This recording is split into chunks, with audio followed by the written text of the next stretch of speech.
Organizācija Latvija bez bērniņiem uz Latviju kopš pagājušā gada augusta ved bērnus no ģimenēm, kas bijušas spiestas pamest savas mājas Ukrainas austrumos. Украина, пойдем! Пойдем, Украина! Я из Донецка. Год уже живу в Миргороде, это в Полтавской области. Сюда приехала из Киева. Потому что там уже начали стрелять. На Новый год мы приезжали, и там было все спокойно. А потом опять все плохо началось.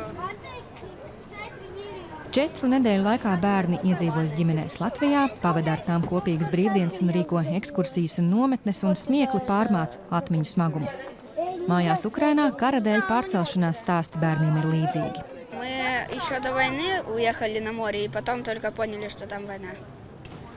И мы сначала были в Крыму, потом мы поехали в Днепропетровск, чтобы не ехать туда. Потом поехали в Одессу, и потом в Киеве поселились. Я жил в Луганске. Как услышал первый взрыв, я сразу не понял, я думал, что это салют.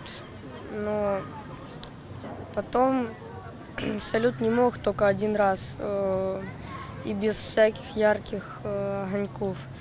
И потом по телевизору показали, что началась война. Я там пожил еще месяц. Когда скинули бомбу, мы решили уже ехать в Киев. Mēs esam drošībā, un mums ir ar ko palīdzēt Ukrainas karā cietušajiem bērniem. Ziedo pa tālruni 900 6382 vai internetā ziedot LV. Saziedotie līdzekļi palīdzēs Ukrainas bērniem atgūt veselību Latvijas sanatorijās.